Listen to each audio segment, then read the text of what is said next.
Okay, bismillahirrahmanirrahim. Dalam video kali ni saya nak tunjuk kepada tuan-tuan dan puan cara nak create custom audience. Okay, mudah je tuan-tuan dan puan.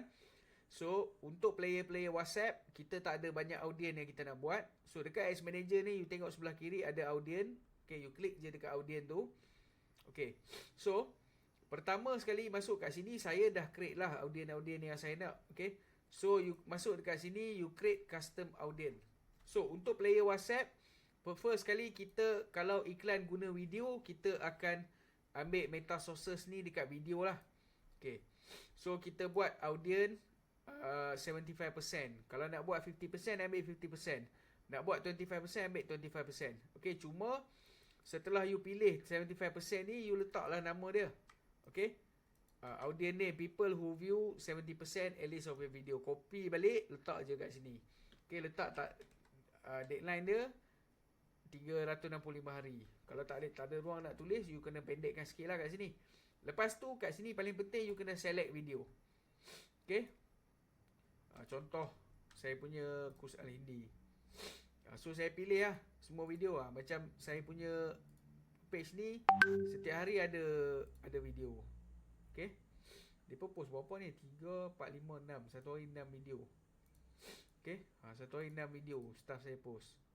Okay, so pilih lah mana-mana video yang you nak. Okay, tapi tengok video yang ada view lah. Ni ada video yang dia orang post content. Kebanyakan content tak ada view lah. So once you dah pilih video, tekan confirm.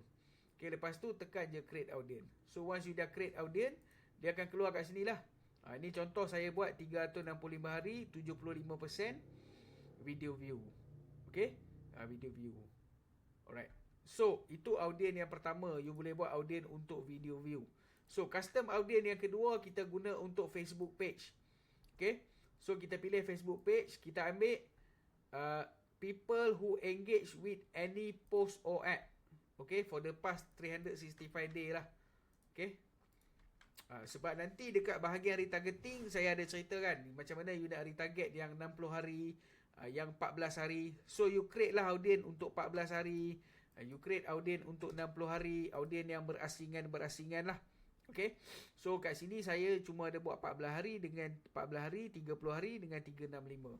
So you buatlah ikut apa yang saya dah ajar. Okay, macam saya dah cerita, WhatsApp memang saya tak banyak buat retargeting sebab core saya adalah e-com. Okay, so sebab saya guna page yang sama kan, jadi retargeting memang saya full swing dekat e-com lah. Alright, so you create lah audience engage with any post or ad. Alright, so next, satu lagi audience, kita boleh ambil Facebook page juga. Next, ambil people who click any call to action button. So copy nama dia, buat. Okay, katalah kita nak cari audience yang 14 hari, klik CTA button. Tekanlah create audience. So macam saya kat sini dah ada lah CTA button 14 hari, CTA button 30 hari, CTA button 365 hari. So audience yang kita dah create ini, kita akan guna dekat bahagian campaign kita. Contohnya, okay, macam saya punya iklan. Let's say lah iklan saya, iklan chatbot. Okay, iklan chatbot ni dah run lama, daripada bulan 9. Okay, so sekarang ni saya nak fokuskan iklan ini. Okay, saya dah memang exclude kan. Okay, so saya nak excludekan iklan ini kepada orang-orang yang dah pernah klik button. Maknanya siapa-siapa saja yang dah pernah klik button dekat dalam page saya, tak akan nampak lagi iklan ni. Exclude. Kita nak buang dia. Okay, so you tengok asbab daripada itu.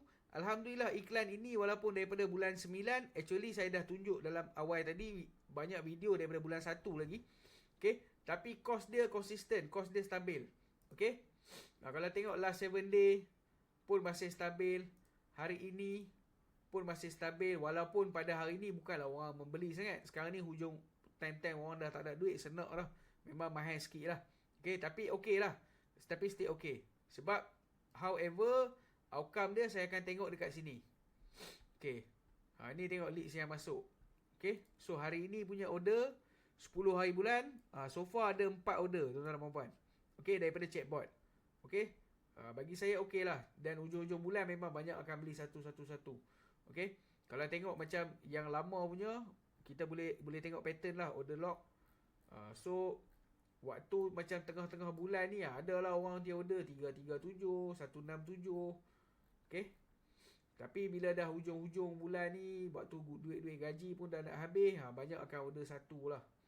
Okay. So kita akan excludekan orang-orang yang dah klik button. So itu tujuan kita buat custom audience. So terima kasih dan insyaAllah kita jumpa dalam video bonus-bonus yang akan datang. Assalamualaikum.